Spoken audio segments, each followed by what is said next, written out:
What do you think of that video, Paul, on the seraphims? I thought it was excellent. I loved it. So yeah, I mean, the first video I came across, which I did post on the free yoga school site, was before the flood. So it went over the whole pre-diluvian situation, all the way from the Garden of Eden, Adam and Eve, the eating of the apple of the tree of knowledge of good and evil, and into the giants and the Nephilim and the flood and Noah's Ark. So I really enjoyed it, and so I went to that guy's website. I'm like, this is great. Let me just check out what else he has. And I mean, there's almost any different type of biblical story there. A lot of different stories. So they're all very great. So the next one was the seraphim that I watched, but they also have the cherubim and just about different biblical characters and their stories, Moses and everybody. So yeah, I learned a lot of stuff about seraphim that I did not know, and it was very interesting, and it makes me think and just wonder, just because I'm imagining those days, like when giants walked the earth, and mythological creatures probably. And with all that stuff taking place, like, you cannot help but realize, there must be a God that, has created all this, and that in these days, it's like God's kind of been erased from our consciousness, and all these things are taken as mythologies. And, I don't believe that's true, and hidden history, what the mainstream media and the powers that be are hiding from us. And it's just like a whole new world, hidden from our eyes. So that's what it all made me think about. And, I'd like to further discuss that. Are you feeling spiritually lost? Like you've tried everything, YouTube videos, online courses, even meditation apps, but still something is missing? Wondering, is this all there is? The world is loud and chaotic, and your soul is overwhelmed, craving inner peace, but you can't find your way back to yourself. This is exactly why I created the Kriya Yoga Masterclass and my proven soul coaching system to help people just like you. This isn't a video you watch and forget. It's a daily spiritual lifeline that brings you back to your soul. So if you're done feeling lost and you're ready to start transforming, then come join us. This is more than a course. This is your lifeline. Go to kriyayogamasterclass.com right now to unlock your free 7-day Kriya Yoga Masterclass trial. Plus, when you sign up, you'll receive 100% free private one-on-one soul coaching call with me, Vedguru Dev. In that call, I will personally help you overcome whatever's holding you back and guide you into the happiness you've always been searching for. Yeah, when you raise your awareness, the possibilities or the people that can meet you on the higher consciousness frequency is outstanding. I didn't even know it was possible myself. So when I did have these audience of higher frequency beings or enlightened masters, it's awe-inspiring, right? I mean, they come in all different forms, but like I always said, it doesn't matter what form they come in, long as they're carrying God energy. And if you want to talk about anybody carrying God energy, it's always archangels, seraphims. All those are definitely carrying divine energy for sure. So, yeah, I really like those stories, and it cleared up a lot. And when it said what the seraphim looked like, I said, that's exactly what they look like. You know, I mean, before that encounter, I never knew what a seraphim was or an archangel. I didn't even know that.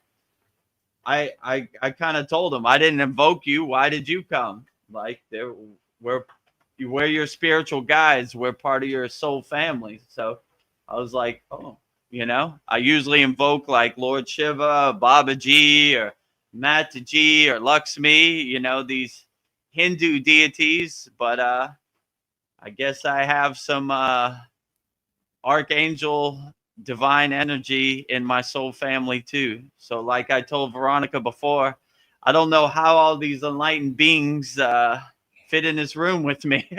It's a big family. So, when you raise your frequency, you'd be surprised the higher frequency beings that are waiting to contact you. They're just waiting on you, right? Like, so I always feel like they're hoping that I raise my frequency to a high frequency where I could tune into their radio signal, and my antenna picks up their signal. So all the inner work I'm doing is basically raising my signal. So if any of these deities want to give me an audience, I'm open and ready. I stay ready so I don't have to get ready. So I don't have no expectations, but my phone line is always available, if you know what I'm saying, and open to any of these deities, regardless of what name they have, what spiritual tradition they come from. I'm open to everybody. So I always try to have that perspective, like, if you got your ears open, I'm ready for you. So no matter what your form is, as you can see, these seraphims, they would have a scary form if you're not ready for it, like the eyeballs and everything. So the wings. So I always try to, like my guru always said, if the Himalayan Yeti comes and he's carrying God power, then he is our brother, and we welcome him into our cave, our tent for tea. So regardless of what the form, I'm open to it. So that's why I think they give me more of an audience too, because when I asked who was back there behind you, archangels, they said the seraphim. I said, show yourself so I could see you. They were kind of hesitant because they didn't know if I was going to be scared, but I enjoyed it as best as I could. With the beauty, I saw the beauty and the inner divinity of it, right? So regardless of form, I still enjoy the divine essence and the divine power that comes from it. So I was open to it, and I think they were happy to it, because most people would have been scared, but I was more open to it. And that's why I think a lot of these higher astral beings or highly enlightened beings or light beings, they give me an audience because I'm not scared by it. I enjoy the presence. Do you feel like something inside you is quietly breaking down? Like you've tried all the right things, meditation apps, self-help books, endless YouTube rabbit holes, but nothing matters. The emptiness just stays. The world keeps spinning faster. You are drained by the noise and pressure of it all. You are not broken. You are just disconnected from your soul. And that's exactly why I created the Kriya Yoga Masterclass and my proven soul coaching system. This isn't another feel-good video that fades by tomorrow. This is a living spiritual practice, a step-by-step system to heal yourself within. So if you're exhausted from searching, I invite you to take the first step. Go to kriyayogamasterclass.com and claim your free 7-day Kriya Yoga Masterclass trial. Plus, you'll receive 100% free private one-on-one soul coaching call with me, Vedguru Dev. On that call, I will personally help you overcome your inner chaos and guide you back to happiness. Exactly. And, that's one of the things I think they touched upon that in the video. And I like the part about the 6 wings. And, 2 of the wings are to cover the eyes because of their humility of just not wanting to, and the awesomeness of God, the, fearsome power of God. cover their eyes, and then the lower wings cover their feet because, you know, the feet are considered dirty or something. They touch the earth. So that's Yeah. another part of the humility. They cover the feet, they cover the eyes. And it's just amazing. And just the fact that, like, as you said, you weren't really, I mean, everybody's heard of archangels, and we all know Archangel Michael as being one of the more famous ones, but you weren't really familiar with the seraphim, and the fact that they appeared and that the way they look is how they're described, just lends like some credibility to this whole thing because it's incredible, you know, it's just incredible. So um Yeah. I wasn't even familiar with Archangel Michael. Like, I was like, who? You know?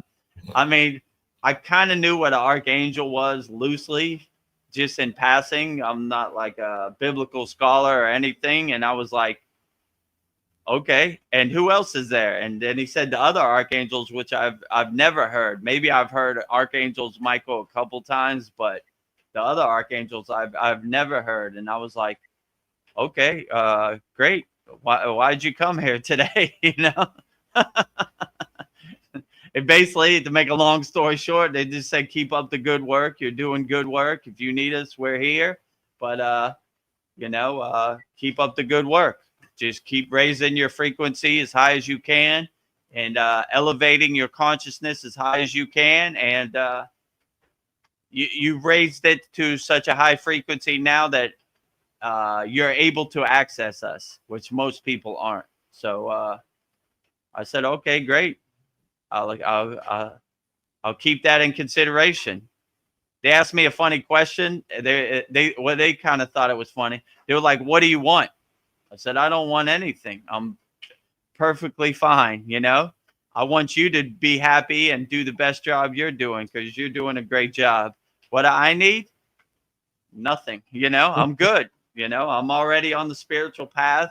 I feel great. You know, God is great every day. So if you want to relay a message back to God to say He's doing the best job of all, He's doing all the heavy lifting. Thank you, God, for the great job you're doing. And Archangel, thank you for the great job you're doing. You're doing the best job out of anybody. You're doing all the heavy lifting, you know. So all I want is for you to be happy and be the best person you could be. And I'll keep you all in my prayers and give all the glory to you any chance I can get. So I think they enjoyed that, you know? They're like, this is a different guy. Most people ask to win the lottery or get a new car, buy a house. This guy don't want anything. I like this guy. He said, I want you to be happy and I want you to keep doing the best job you're doing. So if Archangel Michael and the seraphims and all the enlightened beings and ascended masters don't come to work, we're in big trouble, you know? But long as they come to work, it's going to be a beautiful day, no matter what happens. So I always try to keep that in perspective. So yeah, that also makes me just think about the hierarchy of heaven, you know, and like the as above, so below type of yeah, statement, and that, you know, God has his helpers, and like the seraphim are the most close, and then you got archangels, cherubim, and they all have different tasks and different skills, just like we're given different skills in this life. You know, one person might be good at something and someone else is good at something else, and it just makes a lot of sense to me, you know, that that's the way things would work. yeah. But from their perspective, because I did ask like who's the main person, and they kind of thought that was funny because they all look at each other as equal, right? Even though I would say Archangel Michael has the most, it looks like the leader in my perspective. He wouldn't say that. They would say that we're all equal, you know. So they don't even look at a hierarchy, and they don't even look at titles, which is kind of weird. They all look like they're all playing on the same team, and they all have their, like you said, their own position and their own job. That really, if one person doesn't do their job, then it throws off the system, right? But they all execute so perfectly, like pieces of the puzzle fitting together, that it's really a beautiful thing, you know? And I would even say, like, the way they talk is almost like a beautiful heavenly symphony, you know? Like, even trying to describe these enlightened beings with crude 3D physical world words is doing them an injustice.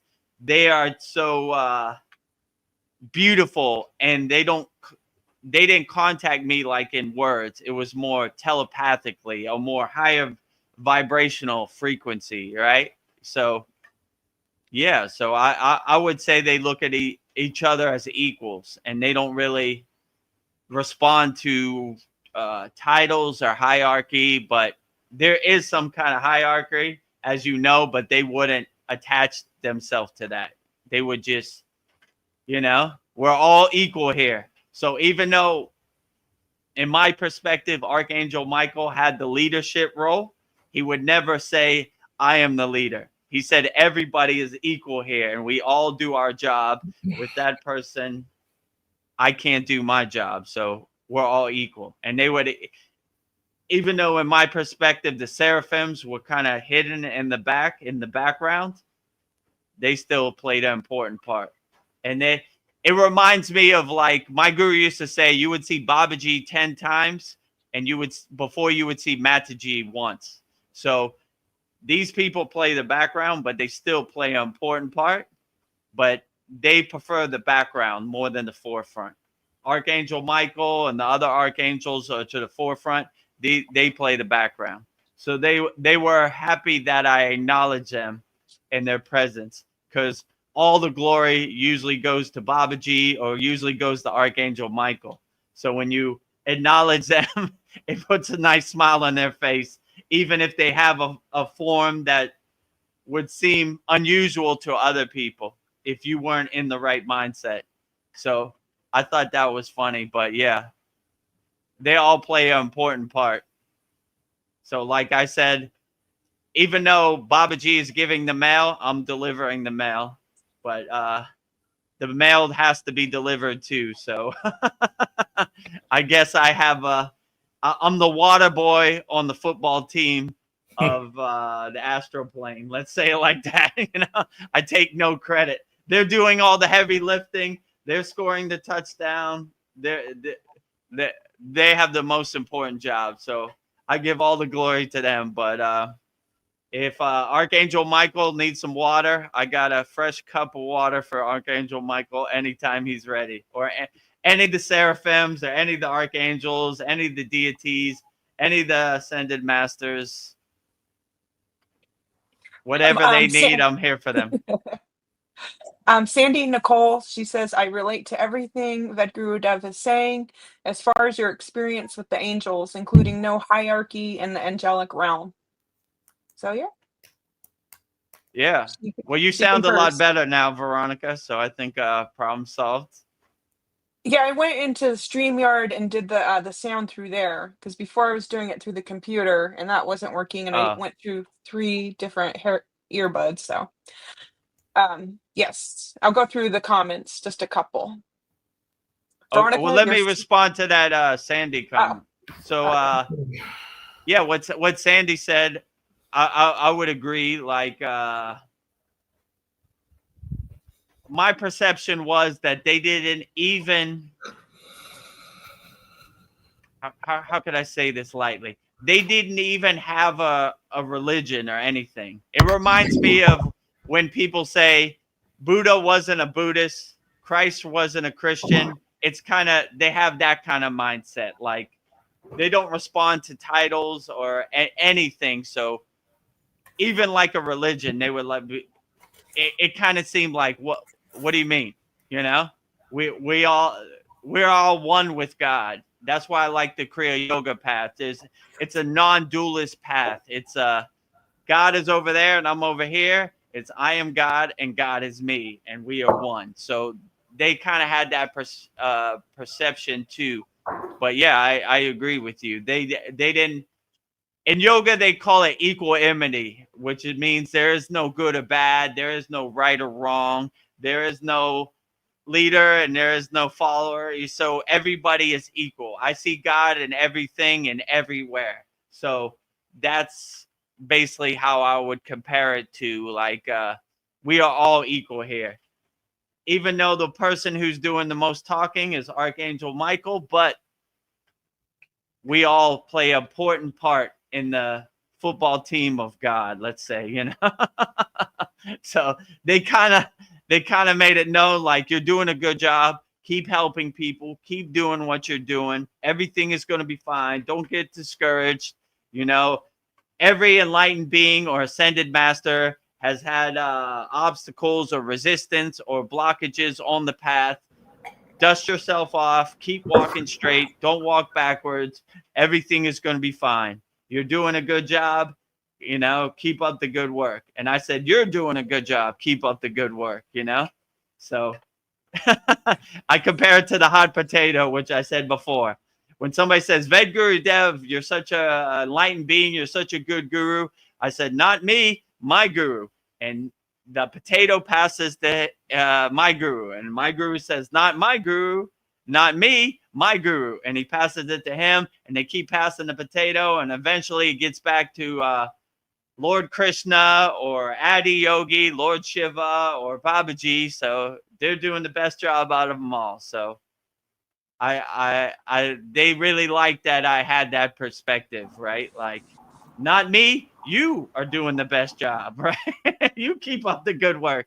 I'm good. Don't worry about me. You're doing the best job. So every day I wake up, I praise all the archangels, all the ascended masters, the sun, the universe, the moon, everything I can, because they're doing the best job at all. Like I always say, if I wake up and the sun didn't come up, it's not going to be such a great day. So the sun is doing the greatest job.